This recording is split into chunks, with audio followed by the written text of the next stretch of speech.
গল্পে শুরু 2003 সালে মেক্সিকোর এক ভয়াবহ রাতে ডক্টর নেলসনকে দেখিয়ে। তিনি হাতে একটা ক্রস নিয়ে দ্রুত গতিতে চার্চের দিকে গাড়ি নিয়ে যাচ্ছিলেন। তাকে দেখে মনে হচ্ছিল বিপদের পাহাড় যেন তার মাথায় ভেঙে পড়েছে। চার্চে এসে তিনি ফাদার পিটারের সাথে দেখা করে তাকে সঙ্গে যেতে বলেন। অন্ধকার কুয়াশার বুক চিরে গাড়ি এসে থামে একটি বাড়ির সামনে। এখানে লেজেন্ডারি মুভি দ্য এক্সরসিস্ট এর শতাব্দী বিখ্যাত সেই মুহূর্তটিকে রিক্রিয়েট করা হয়েছে। পিটার ঘরে ঢুকলে একটি পজেসড মেয়েকে হাত পা বাঁধা অবস্থায় খাটের উপর শুয়ে থাকতে দেখে। তার পরিবার জানায় এই মেয়েটির নাম মাগালি। তার মধ্যে ডিমনের প্রভাব এতটাই বেশি ছিল যে তার পরিবারের একজন জেসাস ক্রস নিয়ে প্রেয়ার করতে যেতেই ডিমন এক ঝটকায় তার হাত ভেঙে দেয়। পিটার মেয়েটির এই ভয়াবহ অবস্থা দেখে তার সিনিয়র ফাদার মাইকেলকে কল করে সমস্ত ব্যাপারটা জানিয়ে তার থেকে এক্সরসিজমের পারমিশন নেয়। ফাদার মাইকেল বলেন, তোমার মধ্যে এখনো ঈশ্বরের প্রতি নিঃস্বার্থ বিশ্বাস ও সম্মান কোনোটাই জন্মায়নি। তার উপর তোমার এক্সরসিজমের কোনো এক্সপেরিয়েন্স নেই। তাই জন্য তুমি দুদিন ওয়েট করে যাও, আমি দেখছি এই ব্যাপারে কি করা যায়। কিন্তু পিটার তার কথা না শুনেই ফোন রেখে এক্সরসিজম করতে শুরু করে। ডিমন ভালোভাবেই জানতো পিটারের মধ্যে তাকে আটকানোর ক্ষমতা নেই। অতঃপর পিটার প্রার্থনা করতে শুরু করলে মাগালির ভেতরে থাকা ডিমন তার লক্ষ্যভ্রষ্ট করার জন্য পিটারকে শারীরিক প্রলোভন দেখাতে শুরু করে। ডিমন জানায় সে মাগালির শরীর তখনই ছাড়বে যখন পিটার তাকে নিজের শরীরে আসতে দেবে, অর্থাৎ নিজের আত্মাকে শয়তানের কাছে বেঁচে দেওয়া বা সমর্পণ করা, যেটা আমরা অনেক হরর মুভি ও দ্য ঘোস্ট রাইডারেও দেখেছি। পিটারকে ডিমন সব রকম ভাবে ভয় দেখানোর চেষ্টা করে এবং অবশেষে মাগালি তার নর্মাল রূপে ফিরে আসলে পিটার তাকে কিস করে এবং শারীরিকভাবে লিপ্ত হয়। কিন্তু এর ফলে ডিমন পিটারের শরীরে প্রবেশ করে যায়। এবার আমাদের 18 বছর পরের ঘটনা দেখানো হয়। ফাদার পিটার এখন গ্রামের অত্যন্ত সম্মানীয় এক ব্যক্তিত্ব। তিনি তার সারা জীবন মানুষদের সেবার কাজে সমর্পণ করেছেন। সাথে তিনি একটা শিশুদের অনাথ আশ্রমের সাথেও যুক্ত আছেন। কিন্তু হঠাৎ বেশ কিছুদিন ধরে গ্রামের উপর যেন কারোর অভিশাপ নেমে এসছে, কারণ গ্রামের বেশ কিছু বাচ্চা কোনো এক অজানা ব্যাধির শিকার হয়ে মারা যাচ্ছে। তাদের মধ্যে একটি বাচ্চা যার নাম ফিলিপিনে, তার মারাত্মক জ্বর এসছে। ডক্টর নেলসন এর কোনো কারণ খুঁজে পাচ্ছেন না, তাই এক প্রকার বিনা চিকিৎসায় বাচ্চারা মারা যাচ্ছে।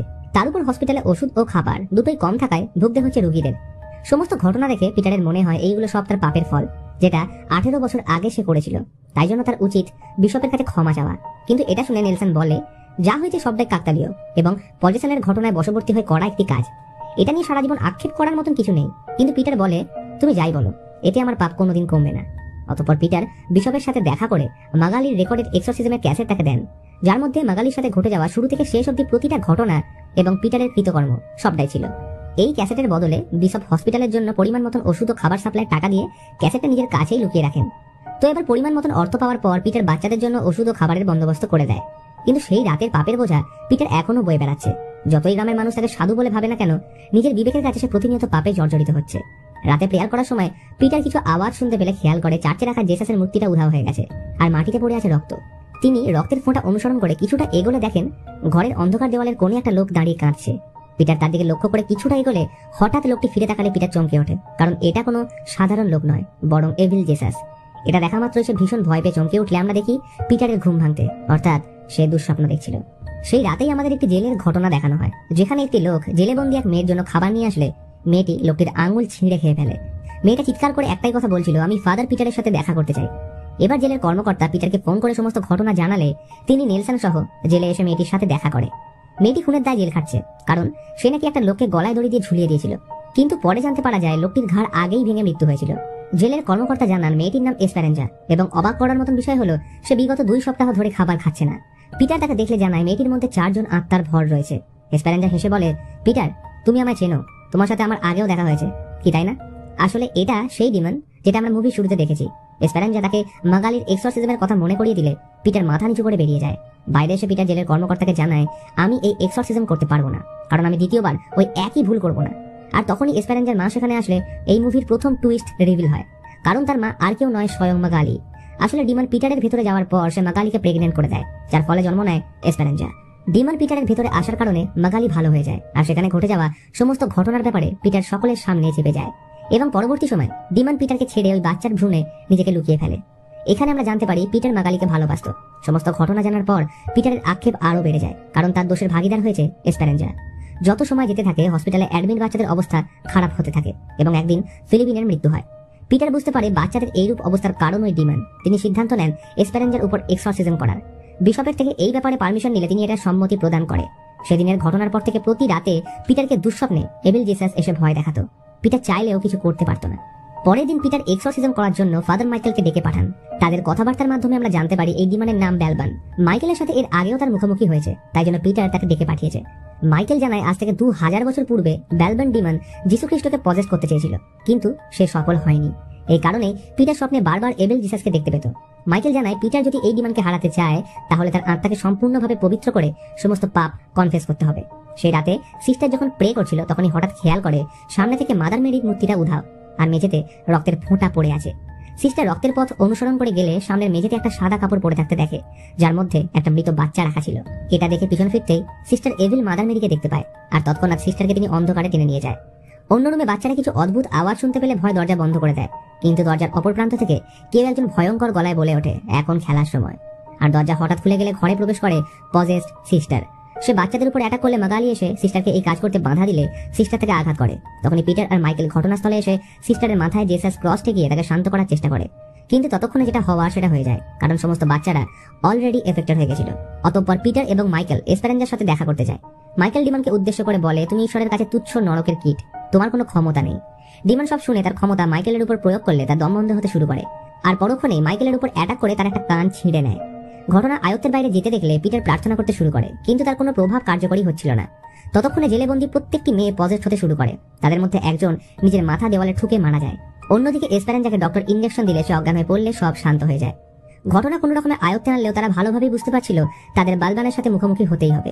এবার পিটার ও মাইকেল কর্মকর্তাকে বলে জেল খালি করতে, কারণ জেল ফাঁকা থাকলে ব্যালবান কাউকে পজেস করতে পারবে না। কিন্তু জেলার বলেন এটা কোনোভাবেই সম্ভব নয়। তখন পিটার তাকে সতর্ক করে বলে তাদের যদি সরাতে না পারেন তাহলে হয়তো ওদের মৃত্যুও হতে পারে। জেলার রাজি না হলে ডক্টর নেলসন অন্য একটি উপায় দিয়ে বলেন, আমি না হয় প্রত্যেকটি মেয়েকে ইনজেকশন দিয়ে অজ্ঞান করে দেবো। তো প্ল্যান অনুযায়ী সেটাই করা হয়, কিন্তু আমরা এখানে খেয়াল করি একটা মেয়ে ঘুমোয়নি, বরং সে চাবি চুরি করে তার কাছে রেখে দিয়েছে, অর্থাৎ তারা আগেই পজেস্ট হয়ে গেছিল। ফলে তাদের কারোর উপরে ইনজেকশনের কোনো এফেক্ট হচ্ছিল না।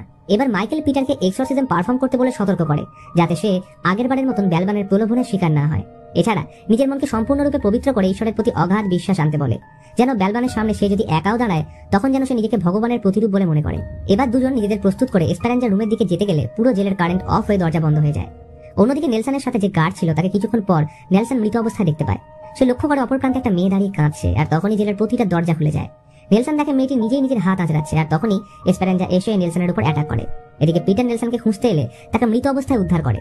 মৃত্যুর আগে নেলসন তাদের বলে যায় বাঁচতে চাইলে এখান থেকে পালিয়ে যাও, আর তখনই জেলের বাকি মেয়েরা তাদের উপর অ্যাটাক করতে এগিয়ে আসে। মাইকেলের প্রেয়ার তাদের উপর কাজ করলেও পিটার এটা করছিল না। এর মধ্যে ব্যালবান একটি মেয়েকে পজেস্ট করে মাইকেলকে মারতে চেষ্টা করে, কিন্তু কোনো রকমে সে নিজেকে বাঁচিয়ে নেয়। মাইকেল রেগে পিটারকে জিজ্ঞেস করে, তোমার মধ্যে এমন কি পাপ লুকিয়ে রেখেছো? যদি এখনো বাঁচতে চাও তাহলে নিজের পাপ ঈশ্বরের কাছে কনফেস করো। পিটার চেঁচিয়ে বলে, আমি জানি আমি ব্যালবানকে আটকাতে পারবো না, কিন্তু তুমি তো পারবে, কারণ তুমিই বলেছিলে এর আগে তুমি ব্যালবানকে আটকেছো। এবার এইখানে রিভিল হয় আরেকটি রহস্য। মাইকেল জানায়, এক্সরসিজম করার সময় আমি যখন ব্যালবানের মুখোমুখি হয়েছিলাম তখন নিজেকে বাঁচানোর জন্য আমি তার সাথে আত্মার বিনিময় করি, যার কারণে আমি এখন এসপেরেঞ্জার শরীর থেকে তাকে বের করতে পারবো না। আর এটা বলেই মাইকেলের মৃত্যু হয়। অতঃপর কোনো উপায় না থাকায় পিটার ক্যামেরার সামনে নিজের পাপ কনফেস করে সেটা বিশপকে পাঠিয়ে দেয়। পিটার জানতো এই ঘটনার পর হয়তো চার্চ তাকে বহিষ্কার করবে, কিন্তু এটাই এখন করণীয়। এবার যেহেতু সমস্ত দোষ পিটার কনফেস করে নিয়েছিল, যার ফলে তার প্রেয়ার অনেক বেশি পাওয়ারফুল হয়ে যায় এবং সেটার এফেক্ট পজেস্ট মেয়েদের উপর হচ্ছিল। কিন্তু তখনই পিছন থেকে এসপেরেঞ্জা এসে তার মাথায় আঘাত করে অজ্ঞান করে দেয়। এরপর জ্ঞান ফিরলে তিনি নিজেকে চেনে বন্দী অবস্থায় দেখেন, তার সামনে ছিল ব্যালবান। সে পিটারকে বলে তার ভিতর থেকে ঈশ্বরের প্রতি বিশ্বাসকে যেন সারা জীবনের মতন মুছে দেয়, যাতে সে নিজেকে তার শরীরে প্রতিস্থাপন করতে পারে। কিন্তু পিটার তার সর্বশক্তি দিয়ে প্রার্থনা করতে থাকে, আর ওদিকে ব্যালবান সহ বাকি মেয়েরা তার প্রার্থনাকে উল্টো করে পড়তে শুরু করে। চলতে থাকে ঈশ্বর ও শয়তানের অস্তিত্ব নিয়ে সংগ্রাম। সে বুঝতে পারে পিটার আগে থেকে অনেক বেশি মনের দিক দিয়ে সাহসী হয়ে উঠেছে, তাই ব্যালবান একে একে হসপিটালে অ্যাডমিট বাচ্চাদের মারতে শুরু করে। সিস্টার অনেক চেষ্টা করে তাদের বাঁচাতে, কিন্তু তার পথ আটকে দাঁড়িয়েছিল এভিল মাদার মেরি। পিটার কোনো উপায় খুঁজে পায় না তাকে আটকানোর, আর তখনই ব্যালবান এসপেরেঞ্জার শরীর ছেড়ে দিতে রাজি হয়ে যায়, কিন্তু একটা শর্তে। সে এসপেরেঞ্জাও বাকি বাচ্চাদের ছেড়ে দেবে, কিন্তু পিটারের শরীর ও মন থেকে ঈশ্বরের অস্তিত্বকে সম্পূর্ণরূপে মুছে ফেলতে হবে। অসহায় পিটারের মাইকেলের কথা মনে পড়ে যায় যে যতই যা কিছু হয়ে যাক তুমি কিছুতেই ব্যালবানের সাথে ডিল করবে না, কিন্তু তার কাছে কোনো উপায় ছিল না। তাই পিটার নিজের মেয়েকে বাঁচাতে ডিমনের সাথে ডিল করতে রাজি হয়ে যায়, আর তখনই ব্যালবান এসপেরেঞ্জার শরীর ছেড়ে চলে যায়। এরপর সময়ের সাথে আমাদের দেখানো হয় যে সবকিছু ঠিক হয়ে গেছে, এসপেরেঞ্জা একদম ভালো হয়ে গেছে, আর গোটা গ্রামবাসী পিটারকে ভগবান প্রদত্ত সন্ন্যাসী রূপে সম্মান করতে থাকে। অতঃপর এসপেরেঞ্জা পিটারকে জড়িয়ে ধরে, আর তখনই আমরা একটা জিনিস লক্ষ্য করি, এসপেরেঞ্জা পিটারের হাত ধরতেই তার হাত পুড়ে যায়। আসলে ব্যালবান এসপেরেঞ্জাকে ছেড়ে পিটারের শরীরে প্রবেশ করেছিল, যার প্রমাণ হিসেবে তার চোখের মনির রং আমরা চেঞ্জ হতে দেখি। আর এইখানে রিভিল হয় আরেকটি রহস্য, যে চার্চের বিশপ নিজেই শয়তানের পূজারী। এই কারণে তিনি পিটারের কনফেশনের ভিডিও পাওয়ার পরেই সেটা ডিলিট করে দেন, ফলে সেটা ভ্যাটিকান চার্চের কাছে কোনোদিনই পৌঁছয়নি।